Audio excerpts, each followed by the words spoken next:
Welcome to Wow's Anwar. Today we're talking about a recent proposal that, well, it's sparked quite a national conversation, hasn't it? It really has. The suggestion to rename Malaysia's iconic Rafflesia flower. Hmm.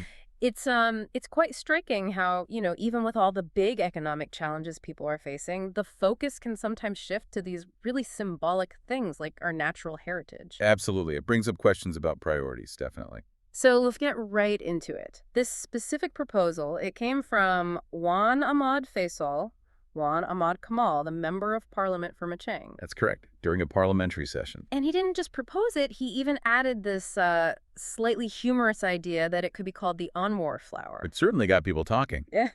But his main argument, his rationale, was about the current name. Right. So Thomas Stamford Raffles, Juan Ahmad Fayhsal described him quite directly as a colonizer lacking integrity or morals. And his point was that Malaysia shouldn't keep using a name tied to that kind of figure. It's part of this idea of, well, decolonizing our symbols and history. Which is interesting because that aligns, doesn't it, with Prime Minister Anwar Ibrahim's own push for Malaysians to look at history through a decolonial lens. It does align quite closely. Yeah. When we talk about that lens, it's about reevaluating history, challenging those old colonial viewpoints, and really shaping our identity from our own perspective. So you could see this proposal as a direct response to that call. You certainly could interpret it that way, yes, as translating that idea into a concrete action. Though it's worth noting the reaction from the Acting Minister of Natural Resources and Environmental Sustainability, Dr. Seri Johari Abdul Ghani. What was his take? Well, it was quite pragmatic, really. Yeah. He basically said if Juan Ahmad Fayhsal had a specific new name in mind, he was welcome to formally propose it.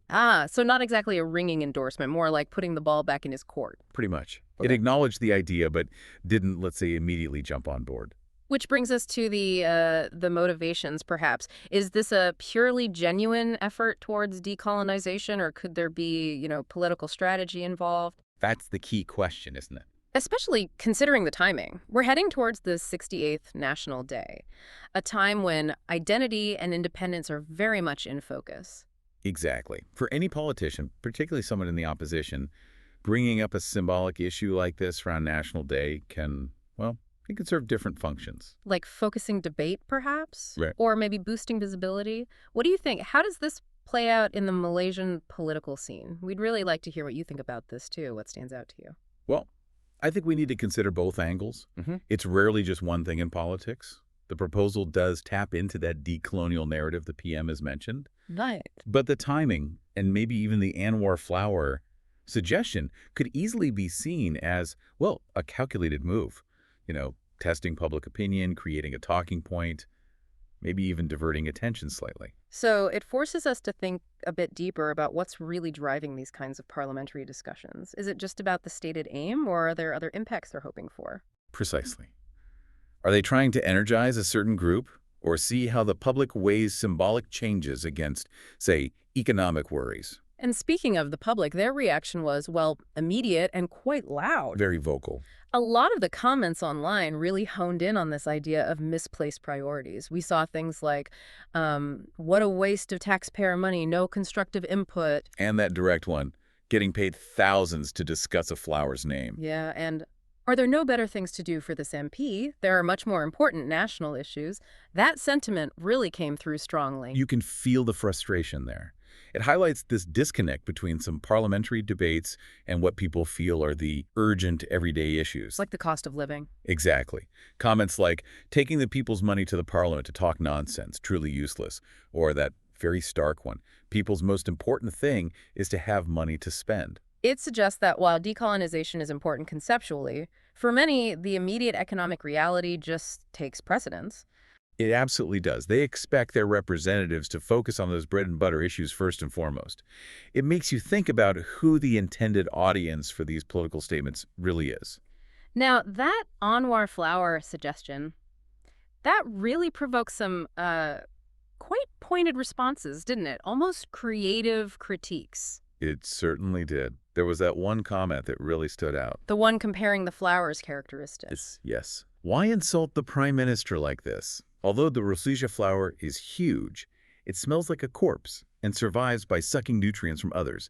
It's a classic example of being beautiful on the outside but rotten on the inside. Wow, that's quite a take, linking the biology directly to the proposed name. It's incredibly clever, and it shows people weren't just reacting to the surface idea, they were reading into potential subtext, maybe even seeing it as a veiled commentary on the PM or the politics behind the suggestion. And other comments picked up on that too, like they are mocking Anwar for being immoral, using Ahmad Faysal's own justification about raffles against the proposed name. It demonstrates a really sophisticated level of public engagement, doesn't it? People dissecting the potential ironies.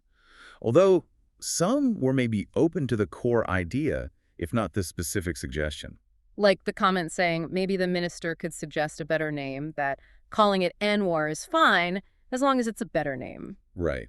Suggesting that a real decolonizing effort might be okay, but maybe not this particular, perhaps flippant suggestion. It really raises questions about political messaging. If your proposal gets interpreted like that, as an insult or just a distraction. It completely undermines the intended message, whatever it was.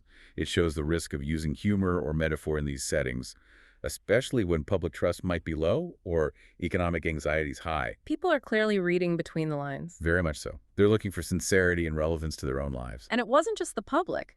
Academics weighed in too.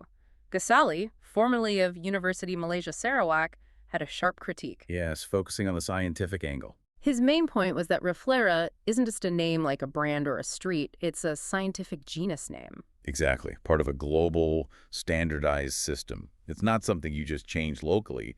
It has a scientific history way beyond any current politician. So renaming it wouldn't actually achieve decolonization in a meaningful scientific way. That was Ghazali's argument. He said it doesn't decolonize anything, but instead shames the parliament and trivializes the true impact of colonialism by focusing on something superficial. He had that rhetorical question too, didn't he? He did. What's next? Rename Newton's laws because Newton isn't Malaysian. Which really highlights the absurdity from a scientific standpoint. Absolutely. It underscores that scientific names are meant to be universal, stable. Trying to change one unilaterally would just cause confusion internationally and show a, frankly, lack of respect for scientific process. It wouldn't be seen as genuine decolonization by the scientific community. Likely not. More like a political gesture disconnected from scientific reality. So wrapping this all up, we're left asking, is this debate really about national identity and decolonization deep down, or is it serving other political ends? It's the central question, isn't it? This whole episode, from the proposal to the reactions, it really reflects the state of political discussion in Malaysia sometimes. That tension between symbolic acts in parliament and the real world stuff affecting people daily, cost of groceries, jobs. It puts a spotlight on where the focus lies, what captures attention versus what materially improves lives. It shows how even something seemingly small, like a flower's name, can expose these bigger questions about values and priorities. Indeed. And ultimately, it's for everyone, for you listening, to consider what these discussions really mean and where we as a nation should be focusing our energy moving forward. Is it the symbols or is it the substance? A question worth pondering. Remember to like and subscribe for more videos like this.